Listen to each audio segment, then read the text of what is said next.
L'Union européenne a mis en œuvre un règlement uniforme pour le transport international des personnes et des marchandises que la Suisse a adopté aussi. Une des nouveautés concerne l'utilisation du tachygraphe numérique qui permettra en effet d'améliorer et de faciliter le contrôle du respect des heures de travail et de repos des conducteurs. Des routiers reposés permettent d'accroître la sécurité routière.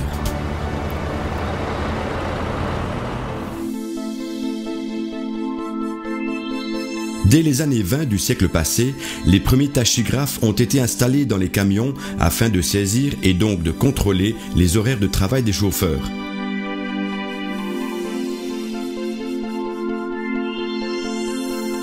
Or, aujourd'hui, ces appareils mécaniques sont dépassés.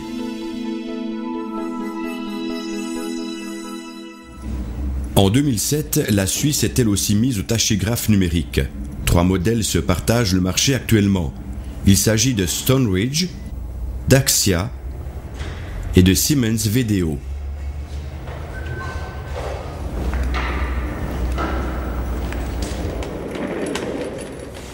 Grâce à la coopération avec l'UE et d'autres pays, la Suisse bénéficie de normes internationales permettant d'écarter les risques de manipulation et de falsification. Les conditions sont donc les mêmes pour tous les conducteurs et toutes les entreprises de transport.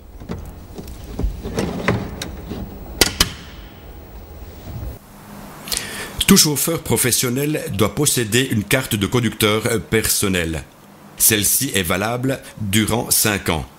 Couplée avec le permis de conduire adéquat, elle permet de conduire un véhicule muni d'un tachygraphe numérique. L'entreprise de transport, l'atelier et les autorités de contrôle disposent eux aussi chacun d'une carte donnant accès à différentes fonctions de l'appareil. C'est souvent la nuit que l'on charge les poids lourds de marchandises.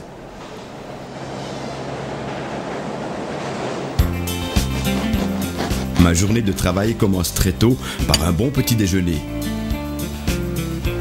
Car une alimentation équilibrée maintient le corps en bonne forme, critère essentiel pour un travail astreignant. Avant le départ, je contrôle le chargement. C'est en effet le chauffeur qui est responsable de l'arrimage des marchandises.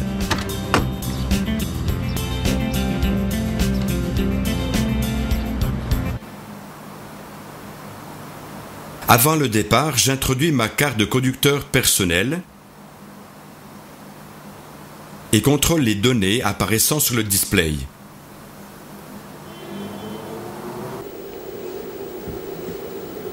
Le tachygraphe me demande si je souhaite faire une entrée manuelle. Normalement, je réponds que non. Ensuite, il me demande de choisir mon pays de départ, en l'occurrence la Suisse. Le dispositif est alors prêt.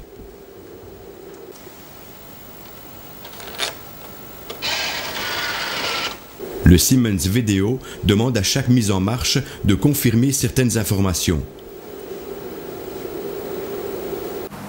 Une modification doit-elle être effectuée?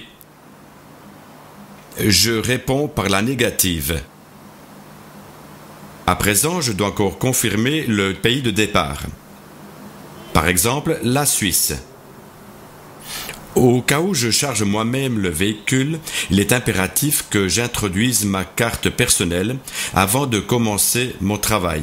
Si pour une raison quelconque il n'est pas possible d'insérer la carte au début de la journée, la durée de travail, de disponibilité et de repos peut être corrigée a posteriori.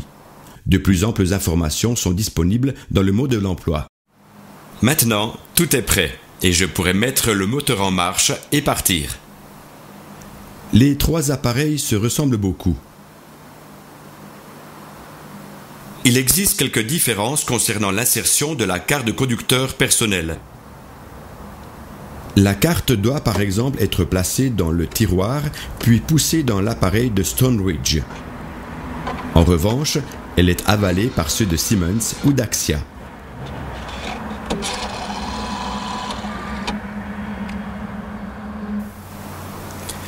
Ces boutons sont également conçus d'une autre façon et leur apparence n'est pas identique, mais ils ont pratiquement les mêmes fonctions. Le Siemens est pourvu de touches rondes. Les appareils de Stoneridge et d'Axia sont dotés de touches figurant en dessous de l'écran. Ce qu'il convient de relever, c'est l'affichage de l'heure sur les 3 modèles en temps universel coordonné UTC.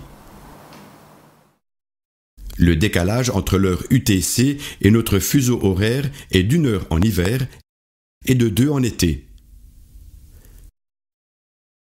L'appareil a différentes fonctions. Il me permet par exemple de commuter sur temps de travail, de préparation, de pause et de repos. Au démarrage, le tachygraphe numérique se positionne automatiquement sur la position temps de conduite.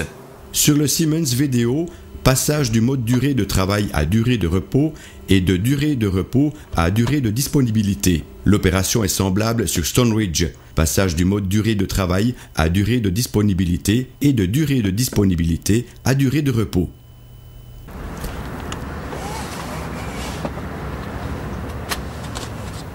Maintenant, je me mets en route.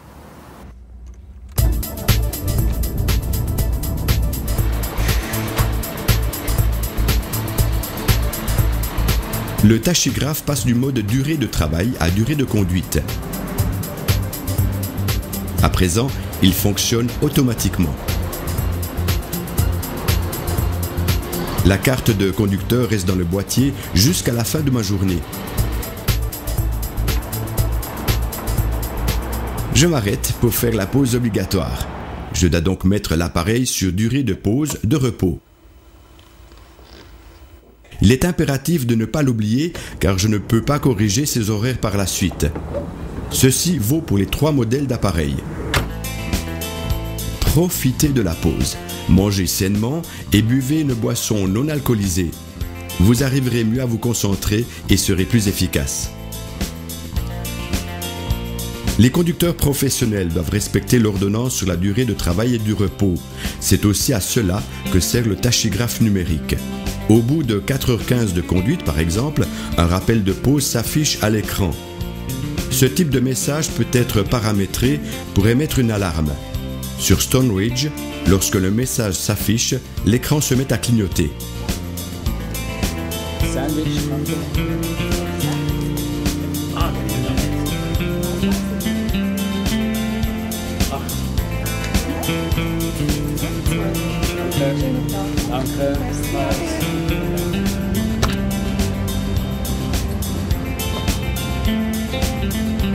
La pause terminée, je peux repartir sans autre.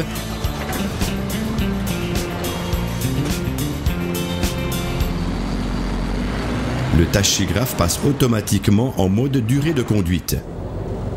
Si jamais je perdais ma carte ou s'il était abîmé, je pourrais quand même continuer ma route.